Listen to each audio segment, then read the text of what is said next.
నమస్తే, this is Sourya. Welcome to our channel. మరి ఈ రోజు మనతో పాటు సీనియర్ జర్నలిస్ట్ దాము బాలాజీ గారు ఉన్నారు. సిద్ధు జొన్నలగడ్డ మూవీ తెలుసు కదా, రిలీజ్ ఉంది. ఈ రోజు రిలీజ్ సందర్భంగా ఈ మూవీ ఆడియన్స్ ఎలా రిసీవ్ చేసుకుంటున్నారు, అసలు మూవీలో ఎలాంటి సన్నివేశాలు ఉన్నాయి, మూవీకి సంబంధించి కథా సారాంశం ఏంటి, వీటన్నిటి గురించి కూడా చర్చిద్దాం. నమస్తే సార్. నమస్తే సార్, సిద్ధు జొన్నలగడ్డ అంటేనే ఫుల్ క్రేజ్ ఉంది. సో డీజే తిల్లు 1, 2 తోనే ఫుల్ కుర్రకారంతా కూడా సిద్ధు జొన్నలగడ్డ ఫ్యాన్స్ అయిపోయారు. సో ఇప్పుడు తీసుకుంటే తెలుసు కదా మూవీ, ఎలా రివ్యూ, దాని గురించి మీరే చెప్తారు. సిద్ధు జొన్నలగడ్డ, టీజే టిల్లు స్క్వేర్ ఈ రెండింటితో మంచి ఫామ్లో ఉన్నాడు. బట్ లేటెస్ట్ సినిమా జాక్ డిజాస్టర్గా మిగిలిపోయింది. సో ఈ నేపథ్యంలో ఈ సినిమా మీద అతను హోప్స్ పెట్టుకున్నట్టుగా మనకు అర్థమవుతుంది. దానికి తగినట్టే పీపుల్స్ మీడియా వాళ్ళు దీన్ని బ్రహ్మాండంగా పబ్లిసిటీ కూడా చేశారు.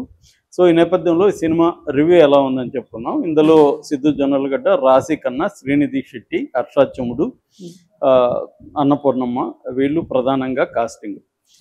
తర్వాత టెక్నికల్ విషయానికి వచ్చేసరికి నీరజ కోన, ఆమె ఇంతకుముందు కాస్ట్యూమ్ డిజైనరు, స్టైలిస్ట్. ఇది ఫస్ట్ సినిమా ఆమె ఎంటర్ అయింది ఫిమేల్ డైరెక్టర్గా. అట్లాగే తమన్ మ్యూజిక్ చేశాడు, జ్ఞానశేఖర్ డిఓపిగా చేశాడు.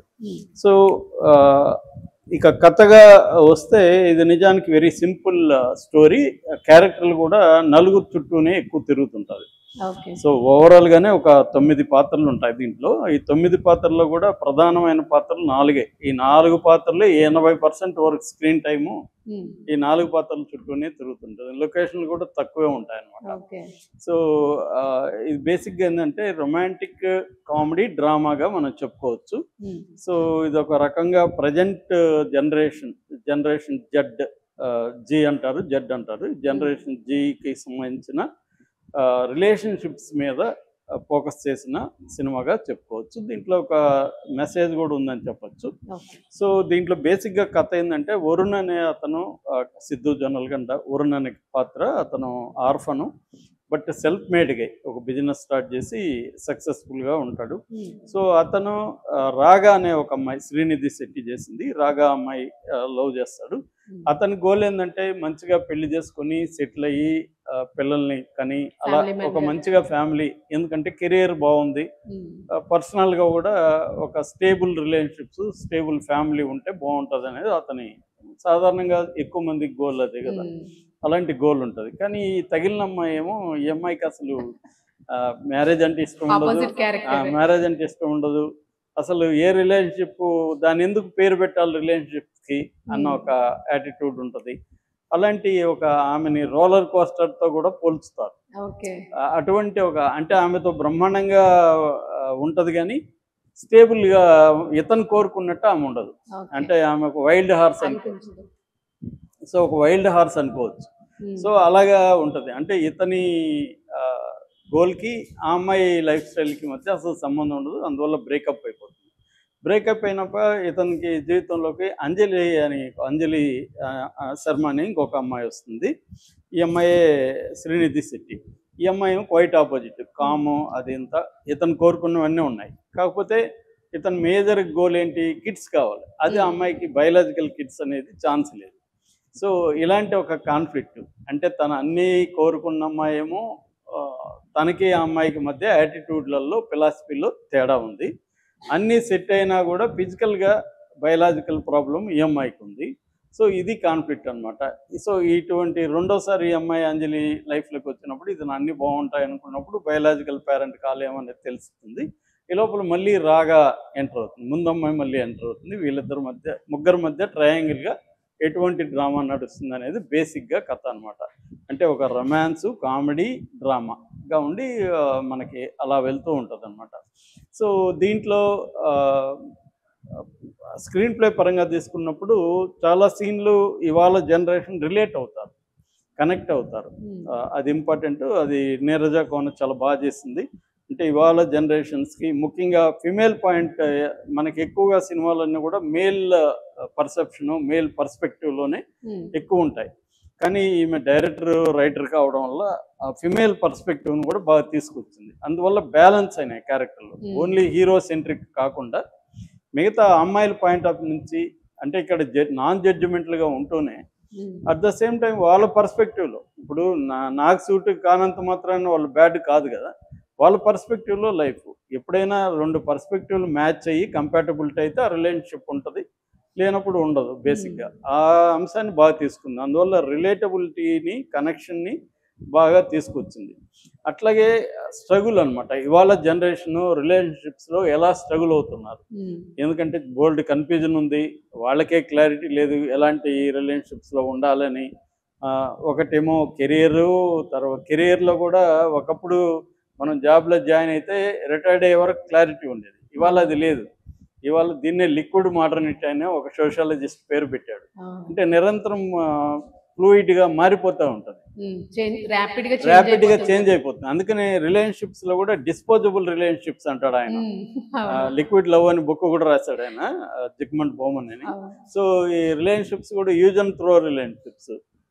సో దీనివల్ల అందుకనే ఆయన డిలీట్ బటన్ లేకుండా రిలేషన్షిప్స్ లేవంటాడు ఆయన. అంటే ఎవరినైనా ఎప్పుడైనా డిలీట్ కొట్టచ్చు, బ్లాక్ చేసేయచ్చు. సో అది ఆప్షన్ ఉంటేనే ఎంటర్ అవుతున్నారు అనమాట.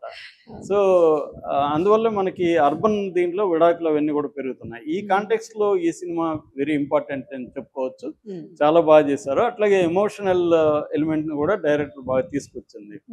ఇక పెర్ఫార్మెన్స్ విషయానికి వస్తే సిద్ధు మామూలుగా ఏంటంటే ఆయనకు ఒక డీజే టిల్లు హ్యాంగ్ ఓవర్ ఉంటుంది మనిషి. సో దాని నుంచి ఎందుకంటే అది హిట్ అయిపోయింది, అతను దాంట్లో ఒక రకమైన మెథడ్ యాక్టింగ్ లోకి వెళ్ళిపోయాడు. ఆయన బయట కూడా డీజే టిల్లు లాగా సైకలాజికల్ గా కూడా ఆయన దాంట్లో ఉంటాడు. దాన్ని దీంట్లో డెలిబరేట్ గా దాని నుంచి బయటికి రావడానికి ప్రయత్నం కనపడుతుంది. అయితే ఆ ప్రయత్నం ఒక్కోసారి ఫోర్స్డ్ గా ఉన్నట్టుగా కూడా కనపడుతుంది. అంటే దాంట్లో ఉండే ఒక నేచురల్ సిద్ధు దీంట్లో మనకి అక్కడక్కడ మిస్ అయ్యాడు, ఒక ఫోర్స్డ్ గా. ఇది అలవాటు లేని జానర్, డ్రామా అదంతా ఘర్షణ సంఘర్షణ అలవాటు లేదు. సో అది కనబడుతుంది. అయితే వీళ్ళిద్దరు మాత్రం బ్రహ్మాండంగా చేశారు, శ్రీనిధి శెట్టి కానీ తర్వాత రాశి ఖన్నా, వీళ్ళిద్దరు చాలా బాగా చేశారు. అంటే వాళ్ళ క్యారెక్టర్ డిజైనింగ్ కూడా స్క్రిప్ట్లో బాగా రైటర్ బ్యాక్డ్ రోల్ అంటారు, అటువంటి రైటర్ బ్యాక్డ్ రోల్స్ వీళ్ళకి వచ్చాయన్నమాట. లక్ అది అందరికి రాదు, అది దాన్ని వీళ్ళు బాగా ఉపయోగించుకున్నారు. అట్లాగే మన హర్ష చముడు, అతను చిన్న చిన్న రీల్స్ నుంచి వచ్చిన ఆర్టిస్టు, అతనికి చాలా స్క్రీన్ టైం ఉంది దీంట్లో. అతను బిజినెస్ పార్ట్నర్, ఫ్రెండ్, కాబట్టి ఒక మిర్రర్ క్యారెక్టర్, హీరోకి మిర్రర్ క్యారెక్టర్. సో హీరో అభిప్రాయాలన్నింటినీ ఇతను ప్రతిఫలిస్తుంటది అన్నమాట ఈ మిర్రర్ లో. సో అది బాగా చేశారు అనమాట, అతను కూడా బాగా చేశారు. అన్నపూర్ణమ్మ తన మెచ్యూరిటీ, పర్ఫార్మెన్స్, అనుభవంతో చాలా బాగుంది. ముఖ్యంగా లాస్ట్ లో ఎమోషనల్ సీక్వెన్స్ చాలా బాగుంది. కొన్ని ఎమోషనల్ సీన్స్ చాలా బాగా వచ్చాయి, అంటే కనెక్ట్ అవుతారు ఇవాళ జనరల్. సో మేజర్ దీంట్లో ప్రాబ్లం ఏంటంటే ఇది లిమిటెడ్ ఆడియన్స్ కి కనెక్ట్ అయ్యే సబ్జెక్ట్. ఇది అందరికీ అంటే లౌడ్గా మనం సినిమాలు చూసి ఎంజాయ్ చేసే ఆడియన్స్కి ఇది కనెక్ట్ కాదు. ఇది కొంత సటిల్గా, అన్కన్వెన్షనల్గా ఇవాళ జనరేషన్కి మాత్రమే, అర్బన్ యూత్కి బాగా కనెక్ట్ అయ్యే సినిమా. కాకపోతే మాస్కి తర్వాత ఇటువంటి ఇంట్రికేట్ దీన్ని తెలియని వాళ్ళకి కొంచెం కనెక్ట్, ఎందుకంటే మన వాళ్ళకి హ్యూమరు సరదాగా వెళ్ళిపోతున్నారు, కానీ ఇట్లా ఒక స్ట్రాంగ్ క్యారెక్టరైజేషను, దాంట్లో వచ్చే కాన్ఫ్లిక్టు, ఇది కొద్దిగా కష్టం అని చెప్పచ్చు. అక్కడ అదొకటే దీంట్లో ప్రాబ్లం ఉంది సినిమాగా. పెర్ఫార్మెన్స్లు అన్నీ చాలా బాగున్నాయి. ఇక బ్యాక్గ్రౌండ్ స్కోర్లో ప్రాబ్లం ఏంటంటే తమ్మని ఇలాంటి సినిమాకి ఎందుకు పెట్టారని నాకు డౌట్ వచ్చింది. ఎందుకంటే ఆయన యాక్షన్ సినిమాలకు చేసేసి ఇక్కడ కూడా ఎలివేషన్లు, యాక్షన్లు ఇస్తున్నాడు. అట్లా కాకుండా దీనికి ఒక ప్లెజెంట్ మ్యూజిక్, ఒక అండర్ కరెంట్ గా మ్యూజిక్ వేరే రోల్ ప్లే చేయాలి.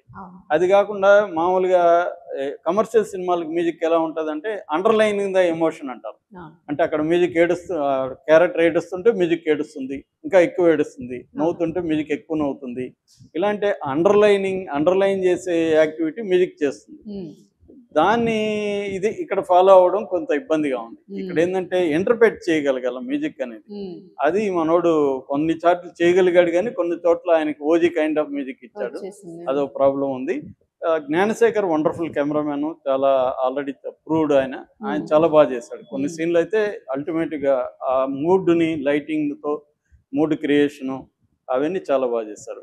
కెమెరా మూవ్మెంట్ కానీ, మూడ్ క్రియేషన్ కానీ సీన్కి తగినట్టుగా బాగా చేశాడు. ఓవరాల్గా సినిమా ఖచ్చితంగా చూడదగిన సినిమా. నా రేటింగ్ 2.75 out of 5. సరే, ఒక క్వశ్చన్, ఇప్పుడు సిద్ధు జొన్నలగడ్డ అంటే కంప్లీట్లీ మనకి డీజే టిల్లు 1, 2 లోనే ఫుల్ రొమాంటిక్ గా చూసాం Yeah, yeah. కంప్లీట్లీ. ఆ హీరోయిన్స్ వస్తూనే ఉంటారు, 1 by 1 వస్తూనే ఉంటారు. సో ఆ ఇద్దరు ముగ్గురుతో ఆయనకి ఆ అలవాటు ఉంది. 2 మూవీస్ Yeah, కూడా yeah. అదే చూసారు. దీంట్లో కూడా అదే ఉంది. ఆడియన్స్ మైండ్ లో ఫుల్ ఫిక్స్ అయిపోయింది అది.